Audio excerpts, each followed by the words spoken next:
Hello friends, मेरे story channel पे आप सभी का स्वागत है। मेरी आज की कहानी है मिशन करवा चौथ। मानवी करवा चौथ से हफ्ता भर पहले बड़े जोर शोर से त्यौहार की तैयारी में लगी थी। आई लैशेज और नेल्स एक्सटेंशन तो उसने पहले ही करवा लिया था। महंगी कामदार साड़ी और ब्रांडेड गाउन कल ही खरीदा, साथ ही डायमंड के ईयररिंग्स भी। सबसे फेमस मेहंदी वाला भी बुक हो चुका था। अब तो बस रोज़ पार्लर जा जाकर खुद को चमकाने निखारने के मिशन जोरों पर था। कुल मिलाकर मोटी रकम खर्च हो चुकी थी। और हाँ, अभी करवा चौथ व्रत का गिफ्ट क्या होगा ये मानवी ने डिसाइड नहीं किया। वैसे इस बार उसका मन विदेश में छुट्टियां मनाने का है, तो जब वो चांद की पूजा करके अपने पति जतिन के हाथों पानी पीकर व्रत खोलेगी तो उससे हफ्ते भर का विदेश में टूर गिफ्ट में मांग लेगी, जगह जो जतिन को पसंद हो। आखिर उसी की लंबी आयु के लिए तो मानवी ने ये व्रत किया है, तो इतना हक तो जतिन का भी बनता है कि उसी की पसंद की जगह पर घूमने जाया जाए। बस थोड़ा ही वक्त बचा था जब चंद्रदेव उदित होकर सब सुहागिनों की मुराद पूरी करेंगे। मानवी ने आईने में खुद को देखा और मेकअप का फाइनल टच देकर जतिन के कमरे की ओर मुड़ चली। कमरे से आती जतिन की आवाज़ ने मानवी को चौकन्ना कर दिया। वो किसी से फ़ोन पर धीरे धीरे बातें कर रहा था। उत्सुकतावश मानवी दरवाजे से कान लगाकर खड़ी हो गई। हाँ यार, क्या बताऊँ, पिछले 15 दिनों से मेरी रेल बनी पड़ी है। कभी यहाँ शॉपिंग के लिए चलो तो कभी वहाँ, कभी ये पसंद नहीं आया तो कभी वापस उसी शोरूम पर चलो। खर्चा उसकी तो पूछ ही मत। मैडम की फरमाइशें पूरी करते करते मेरी जेब तो खाली हो गई है। उस पर तुर्रा ये कि तुम्हारी लंबी आयु के लिए ही तो व्रत रख रही हूँ, और अभी तो करवा चौथ गिफ्ट का कोई ठीक नहीं कि क्या मांग ले। मुझे तो लगता है फॉरेन ट्रिप ही बोलेगी। अगर ऐसा हुआ तो अगले महीने की ईएमआई भरने में मेरे तोते उड़ जाएंगे। अरे क्या बात कर रहा है, मना कैसे मना कर दूं भाई। घर की सुख शांति का सवाल जो है, कसम से ये करवा चौथ निपटे तो चैन की सांस आए। बहुत बड़ा मिशन है ये करवा चौथ, मेरे जैसे साधारण तबके के पति के लिए। याद है तेरी और मेरी माई कितनी सादगी और भावना से करती थी ये व्रत।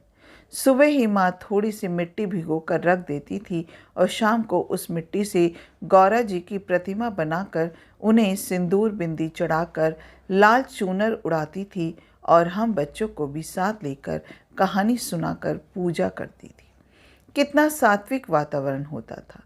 मुझे तो मेरी सीधी सादी माँ में उस समय गौरा जी की छवि दिखती थी। चल चल, अब मैं रख रहा हूँ, मानवी मुझे बुलाने आती ही होगी।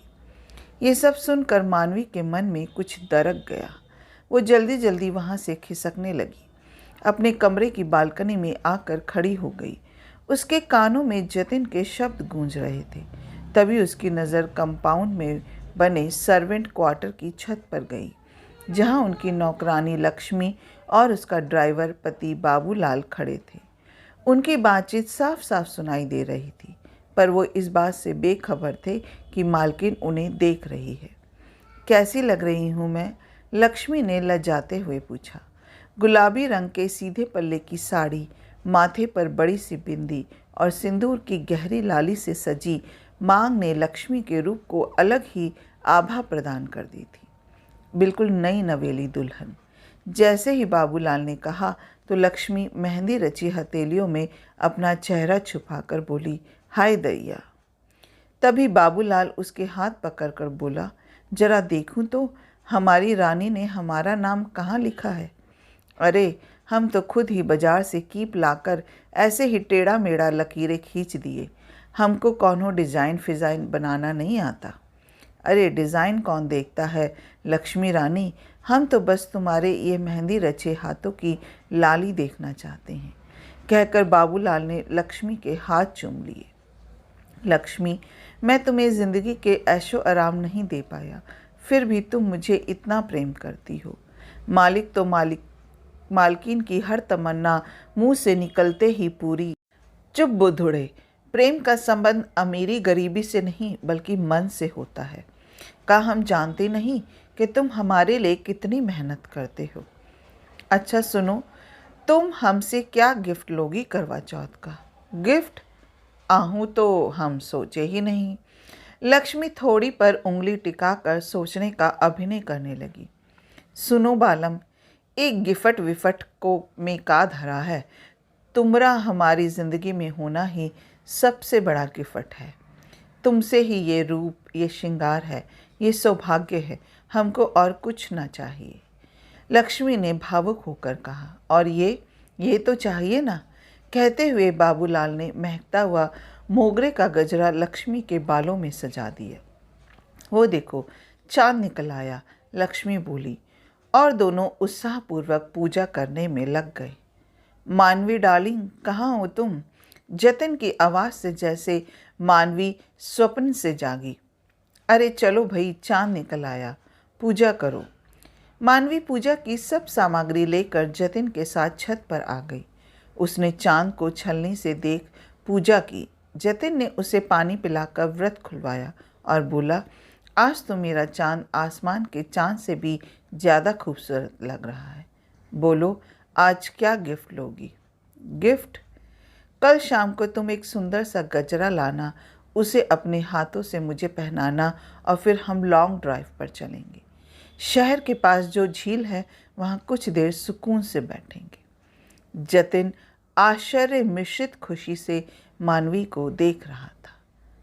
अपना कीमती समय देने के लिए दिल से शुक्रिया। अगर आपको ये कहानी अच्छी लगी हो तो एक लाइक कीजिएगा, शेयर कीजिएगा और मेरे चैनल को सब्सक्राइब करना मत भूलिएगा। फिर मिलते हैं एक नई कहानी के साथ। जय हिंद।